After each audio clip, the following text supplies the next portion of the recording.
Got vision and destiny. Add elemental, that's chemistry. All those heroes, that's infinity. It's endgame. Yugi peoples, welcome to the discussion video. Alright, so first things first, in this video, we are at 1502 subs. And you know, like I said, every new 100 subs from the 14, 15, 1600 mark, we are going to do a free giveaway. We did, you know, start the I picked out 3 things, and we let at the 1400 subs, the first person got that first pick.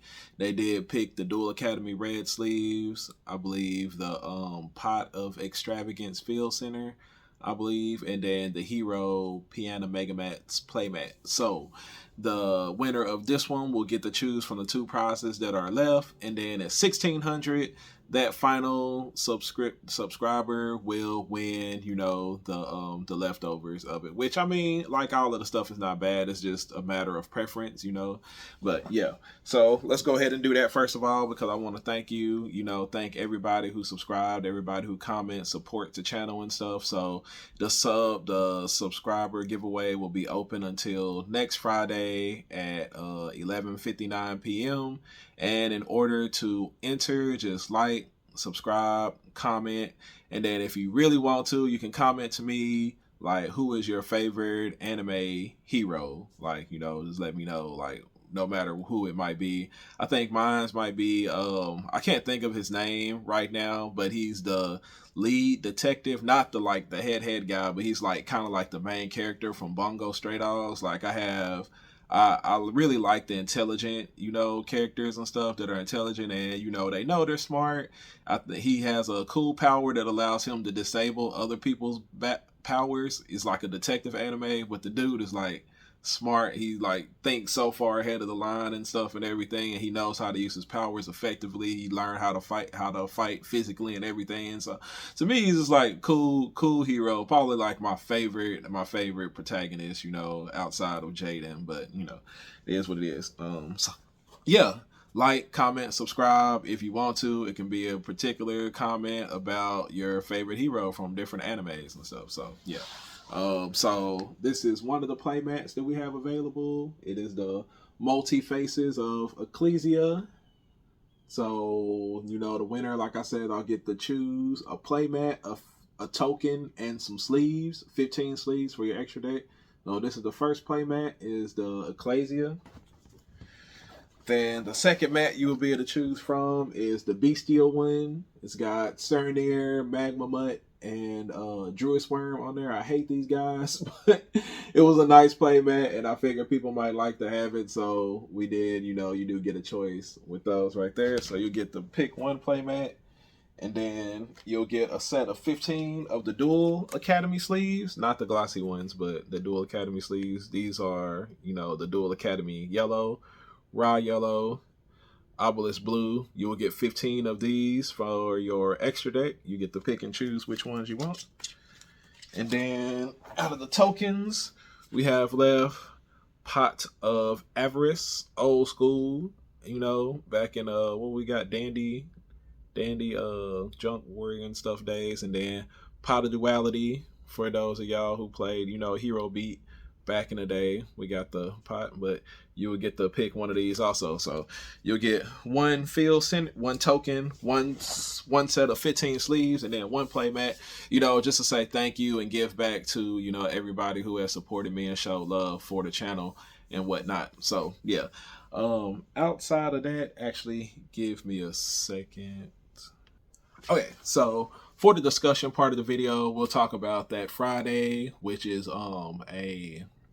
it was November 3rd. It's a casual, you know, fun deck tournament where, you know, certain cards are banned. They try not to ban whole archetypes and stuff, but for heroes, Fusion Destiny, Dark Angel, and Dark Law are all banned. So, you know, I have to come up pretty creative with hero decks, and I don't always want to run the same thing, you know, because there are some decks I've found that work better than others. You know, they did ban my Dolphin after I invented, you know, the 5-card hand loop, or actually it was a 4-card hand loop, and a subscriber gave me an idea to get the 5th card out of their hand. And yeah, so it became a 5-card hand loop deck. But with Tearlaments rolling back in, you know, I had to go ahead and put that deck to the side, because I think like the next tournament, I won like 2 tournaments with it. And then the next tournament, like round 1, I played against Tears, and I was like, yeah, this is not going to work at all. Well, yeah, that was pretty bad. But that being said, another subscriber had asked me to play Evil Heroes, and looking at the Evil Hero stuff, you know, I kept pondering, going over in my mind, like, turn 1, the deck literally doesn't do much at all. It just does not do anything. So I decided to build it as a going second deck, and I did take it to my my casual deck locals, where I proceeded, as you can see, to go. We've had 3 rounds cut to top 4 because there was no undefeateds left.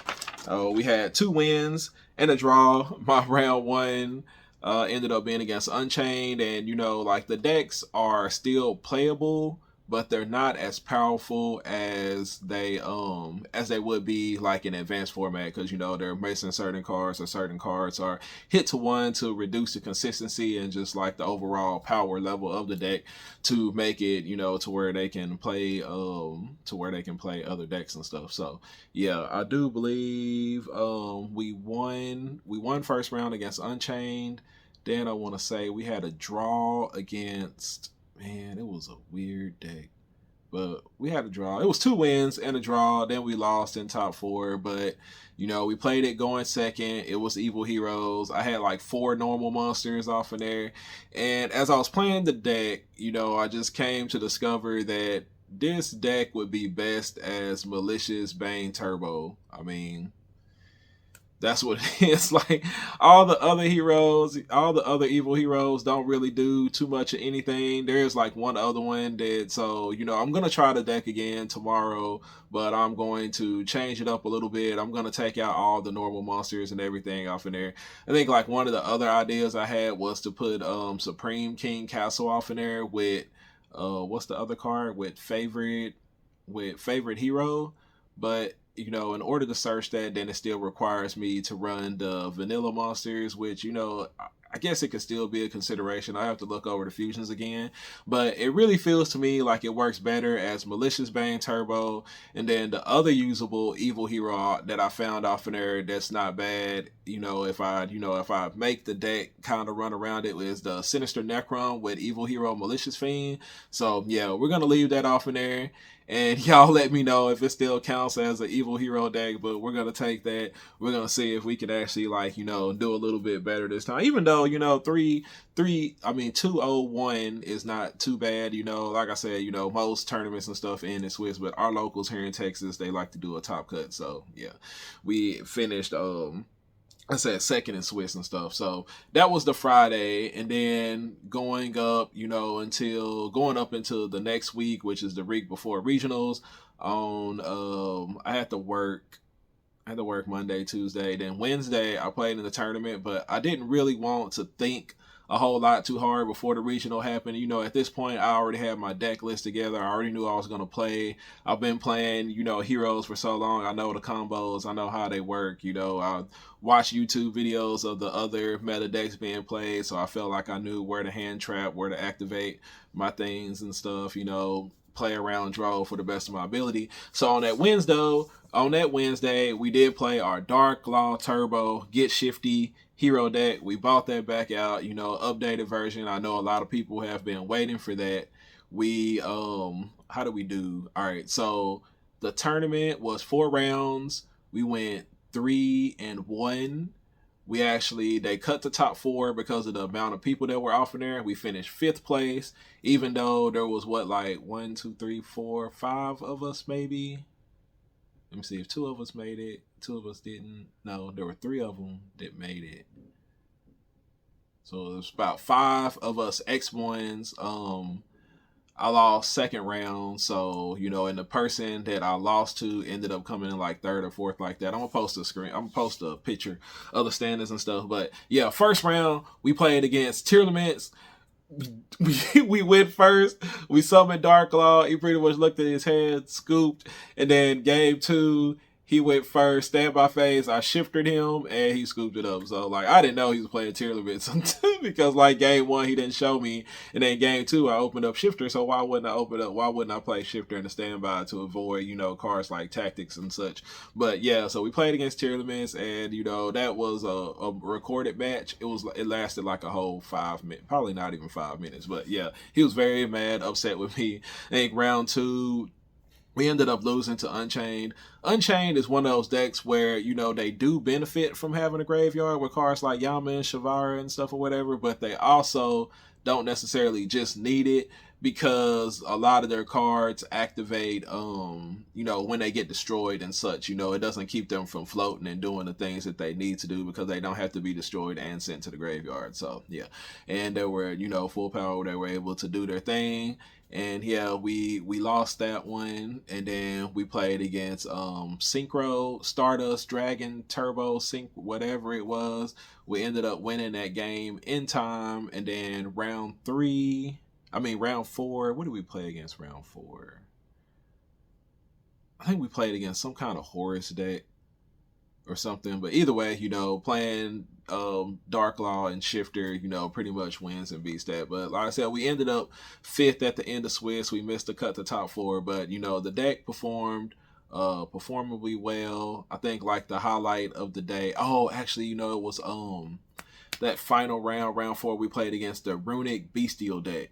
So yeah, but he brought out Chaos Angel on me, and like my highlight of the night was outing the Chaos Angel using Solid Soldier and Super Poly. Like, I feel like in Heroes, like if you run Super Poly, you really want to run Solid Soldier. He's really, really good.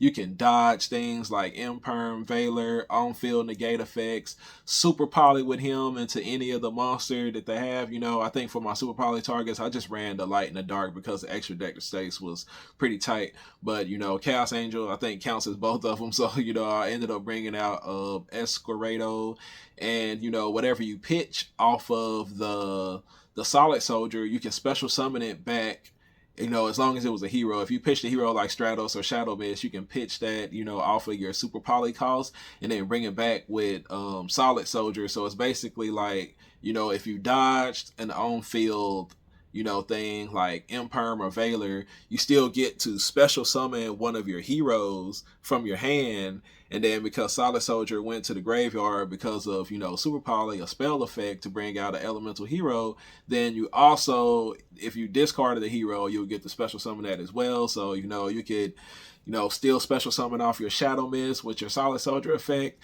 And then when you flipped up the Super Poly, have discarded Stratos, special summon Stratos with Solid Soldier effect, get Stratos effect, make a link for like Blade Armor Ninja. But yeah, we did play Blade Armor Ninja, and yeah, we played it the OTK style, Blade Armor Ninja, 3 mass change, Anki, Dien, yeah. I think the only one we didn't have off in there was Acid. Like, even though it probably should be off in there, but yeah. So we played the deck. It performed pretty solidly. I think in the format where tier limits was more prevalent, it was a whole lot stronger because I was playing against tier limits all the time. But in this format, you do have a couple of decks that actually don't care too much about Shifter. Unchained being one of them. Rescue Ace doesn't particularly care too much about it. Like, it does hurt them, but they can play around it. With it because they actually like side deck it in some cases. And then I think what's the other deck? There's another deck. Of course, like Pure Cashtira is still, kind of here.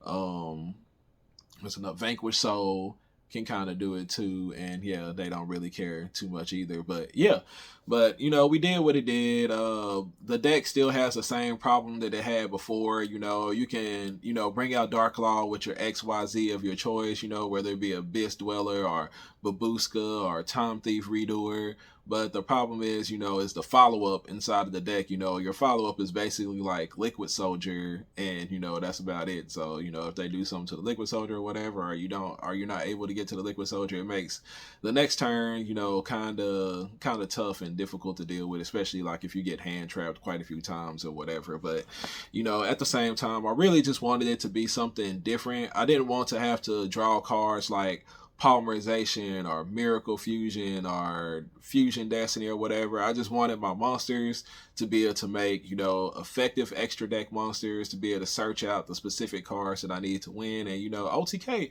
some people after I shifter them or dark law them or whatever. And, you know, it still does what it does. It's just not as strong as when I played it before, because like I said, the meta has changed, you know, quite a bit. But we did do that. Yeah. And that's about it as far as the discussion part. Probably will get more into Shifty Hero, try to, you know, work on it, see if I can make it a little bit more to where it has a little bit better follow-up. But like I said, you know, the main thing about the deck is that I wanted to get outside of the whole Vision Hero package, get outside of, you know, running polymerization and that such those things. So, you know, it's kind of more like a stop my opponent from setting up and then OTK them with my masked heroes. It's kind of what it is. So yeah, that's about it. You know, like I said, thank everybody again for 1,500 subscribers. And yeah, appreciate everybody for staying a while to listen. And I will catch y'all on the next visual. Wingman, he come through, he level up, he go cool, he's shining out and popping to over 9K. That's a breakthrough. We on top now. Here's a look at our world.